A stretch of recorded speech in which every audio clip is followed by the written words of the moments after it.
ఎల్లకాలము Telugu Desam party ప్రభుత్వమే ఉండదు అని చెప్పి ఇవాళ ప్రతి అధికారికి కూడా నేను తెలియజేస్తా ఉన్నా. రేపొద్దున మళ్ళీ మా అధికారం వస్తుంది. వచ్చినప్పుడు అన్యాయం చేసిన వీళ్ళందరినీ, వీళ్ళ అధికారులందరినీ, అన్యాయం చేసిన ఈ నాయకులందరినీ కూడా బట్టలు కూడా తీసి నిలబెడతామని చెప్పి కూడా ఈ సందర్భంగా తెలియజేస్తా ఉన్నాను.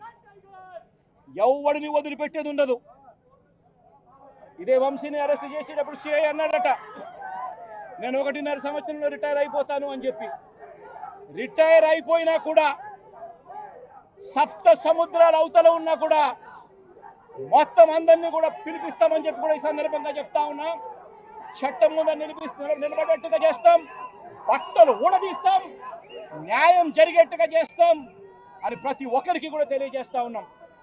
ఈ మాదిరిగా అన్యాయం చేయడం మొదలు పెడితే మాత్రం ఖచ్చితంగా ప్రజలు, దేవుడు ఇద్దరు కూడా వీళ్ళను శిక్షించే కార్యక్రమం ఖచ్చితంగా జరుగుతుందని చెప్పి సందర్భంగా మరొక్కసారి వీళ్ళందరికీ కూడా చెప్తా ఉన్నా.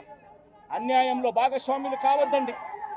మీ టోపీ మీద ఉన్న సింహాలను గౌరవించండి, వాటికి సెల్యూట్ కొట్టండి, మీ వ్యక్తిత్వాన్ని కాపాడుకోండి అని చెప్పి ప్రతి అధికారికి కూడా ఈ సందర్భంగా తెలియజేస్తా ఉన్నా.